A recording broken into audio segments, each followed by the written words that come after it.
Magaling din siyang magpiano ng kapirasong awit. Mahilig siyang magsulat ng simula ng kwento. Masipag siyang maglinis ng kalahati ng bakuran. Okay, nakikita niyo ba yung larawan na yan? Ayan, si Gagamba, di ba ito?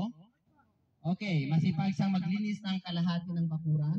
Mabilis siyang manahi ng kapirasong damit. Marunong siyang humugis ng kaputol na estatwa. At mahilig siyang maglaro ng maraming bola. Okay, tandaan nyo ha? Yun nga lang, ang lahat ng kanyang sinisimulan ay hindi niya natatapos. Hindi, lahat ng kanyang mga ginagawa niya raw ay hindi niya natatapos. Bakit kaya? Ayun, isang araw, napadaan ng isang grupo ng mga langgam, bit-bit ang kanilang mga pagkain. Ang sabi nila, habang nagpapahinga, mabuti ka pa, 8 ang galamay mo, sabi ng langgam sa Gagamba. Nang marinig ito ni Gagamba, naisip niya ito na ang pagkakataon para maging sikat siya. Okay, bakit kaya gusto niya maging sikat? Di ba? Kung tutusin, di ba, lahat tayo ay, hindi natin pwedeng sabihin na lahat ng bagay ay kaya nating gawin. Okay. Nang marinig ito ni Gagamba, naisip niya ito na ang pagkakataon para maging sikat siya. Narito na ang mga hahanga sa kanya. Manood kayo, sabi ng Gagamba, ang kanyang paanyaya. At nagsimula ng magpakitang gilas ang munting Gagamba. 8 magkaibang bagay ang kanyang sabay-sabay na ginawa. Uy, bilib naman ang grupo ng mga langgam kay Gagamba. Mabuti pa ang Gagamba, hindi napapagod. Lalong ginanahan si Gagamba dahil sa kanyang sa pagsabi ng mga Gagamba sa langgam ay lalo itong ginanahan. Lalong bumilis ang kanyang kilos at pabilis ng pabilis sa paggawa ng, ito, napapansin nyo? Yung lahat na yan, lahat ng kanyang mga kamay ay may gumuguhit, meron naman nagpipiano, may nagsusulat, may nagtatahi at may nagtidribble ng bola. Lahat ay ang gamay ng Gagamba. Ayan.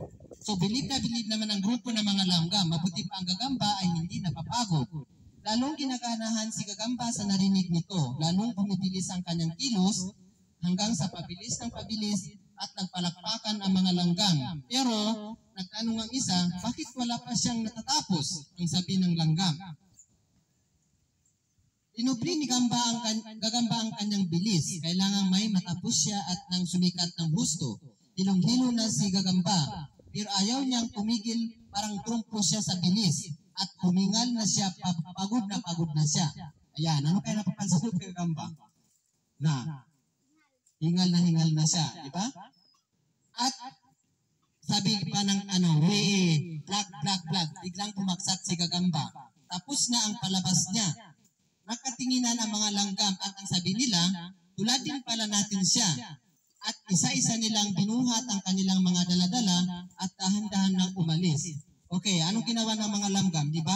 Umalis na sila. So, ibig sabihin ba, yung ginawa ng langgam ay natapos nila o hindi? Natapos niya ba?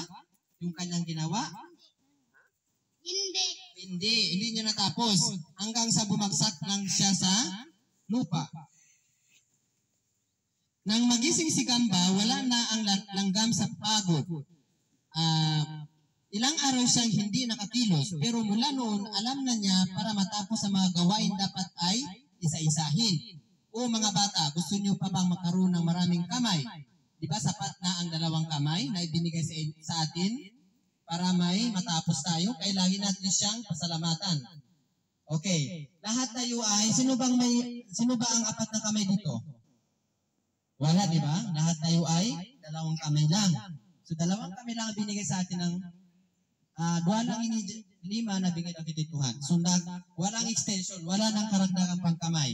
Di katulad ni Gagamba, marami siyang kamay, pero hindi niya naman natapos ang kanyang ginawa. So kayo ba, pag meron kayong ginawa, pinagawa sa inyo ng mga magulang ninyo, mga nanay at tatay ninyo, tinatapos niyo ba o wala? Okay, tinatapos nyo. Dapat tapusin po natin lahat ng mga bagay na pinapagawa ng ating mga magulang. Bakit kailangan natin tapusin ang ating gawain? Bakit? Ikaw, bakit? Kayo ba pag may pinagawa ang magulang nyo, hindi nyo tinatapos? Okay, sabi ni unang kanina, dapat pinapatapos daw natin.